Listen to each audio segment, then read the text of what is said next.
இது எந்த நாட்டில் நடந்தாலும் சரி, மதம் பார்த்து வேலை தரலை அப்படின்னா அது இந்து, முஸ்லீம், கிறிஸ்டின் எந்த மதமாக இருக்கட்டும், அது பெரிய பாவம். இப்போ இது என்னதுன்னு கேட்டோன்னா நீங்கள் சொல்லுவீங்க கிளாஸு. இந்த கிளாஸை எடுத்துட்டா என்ன இருக்குதுன்னு கேட்டால் கைன்னு சொல்லுவீங்க. இந்த கையை எடுத்துட்டா என் முகத்தை சொல்லுவீங்க. இந்த முகத்தை நோத்திட்டா இப்படியே போனீங்கன்னா போயிட்டே இருக்கலாம். இப்படி மொத்த பிரபஞ்சத்தை நோத்திட்டா அப்புறம் ஒன்று இல்லைன்னு ஒன்று இருக்கும். அந்த இல்லை என்று நிலையானது, அந்த இல்லை என்ற இறைவன். சரிங்களா? இருக்குன்னா எல்லாமே இருக்குது. இது அடிப்படையில் தான் நான் ஒரு விஷயம் சொல்லிகிட்டு இருக்கேன். அப்போ அந்த இல்லை எனும் இறைவன் பேரால் இல்லாத இறைவனை, எதுக்கும் சம்மந்தம் இல்லாத இறைவனை நீங்கள் உங்களுக்கு மதங்கள் ஒரு பாவத்தின் தண்டனையாக கர்மாவாக பிறந்திருக்கு. அதனால் நீங்கள் அந்த இடத்துல பிறந்து உங்கள் கர்மத்தை நீங்கள் சரி பண்ணுறதுக்கு வந்திருக்கீங்க.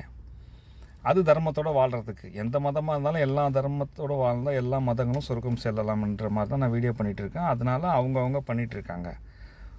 ஒரு சம்பவம் ஒரு அரசியலுக்காக நடக்குது. அவன் முஸ்லீம் பேரை சொல்லி சுட்டான்.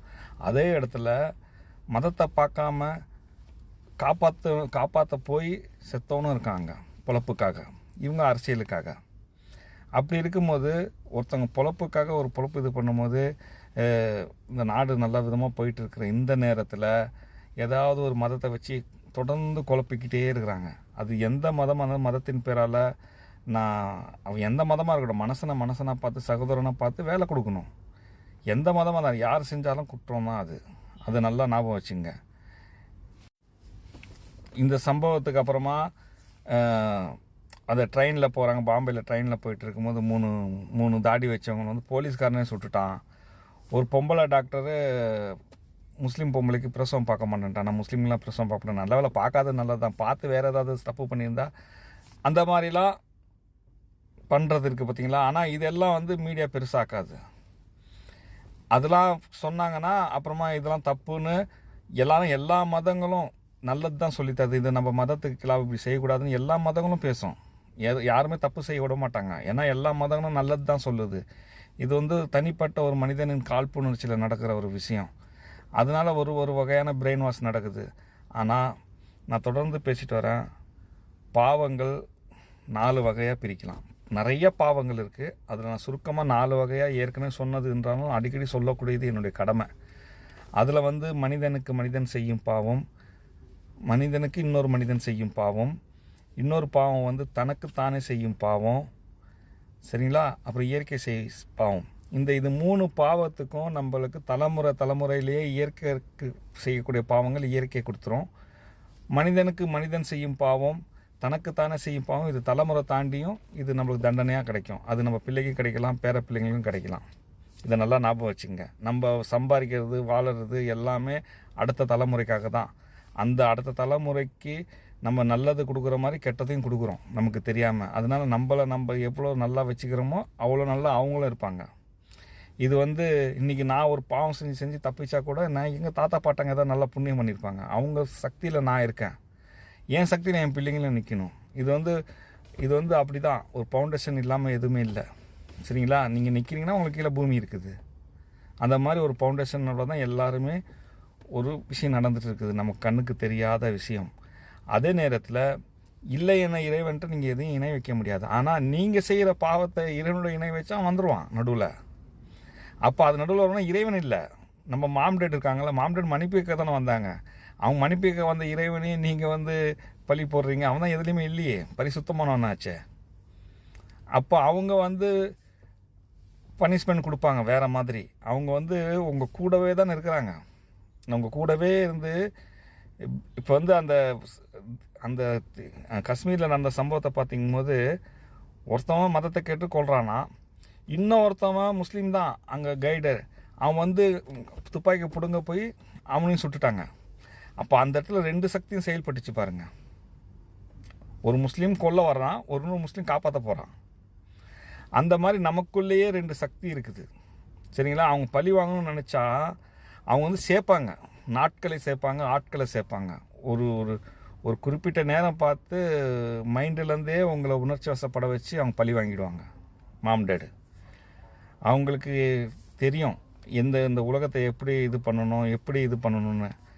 அப்படி இது பண்ணும்போது அந்த இறைவன் பெயரால் நடக்கக்கூடிய அந்த பாவம் இருக்குது பார்த்தீங்களா, அதுக்கு தான் வந்து மெயினான அந்த தண்டனை கிடைக்கும். அந்த நரகம் சொர்க்கம். இப்போ இந்த நரகத்தை வந்து நீங்கள் 4 விதமாக, நரக சொர்க்கத்தை 4 வகையாக பிரிச்சுக்கலாம். இதுவும் 4 வகையாக பிரிச்சுக்கலாம். ஒன்று நிரந்தர சொர்க்கம், ஒன்று நிரந்தர நரகம், இன்னொன்று நரகத்தில் சொர்க்கம், சொர்க்கத்தில் நரகம். இது நல்லா புரிஞ்சுங்க.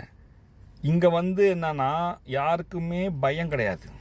உண்மையிலே கடவுள் பயம் கிடையாது. இருந்தால் செய்ய மாட்டாங்க. இப்படி ஏதோ இந்த உலகத்தில் வாழ்கிறதுக்கு ஒரு அரசியலுக்காக, ஒரு ஃபார்மாலிட்டிக்காக கடவுள் பேரால் இவங்கெல்லாம் பண்ணிகிட்ருக்காங்க. உண்மையான பயம் இருந்தால் செய்ய மாட்டாங்க. ஆனால் உண்மையிலேயே அந்த பயம் இருக்கணும்.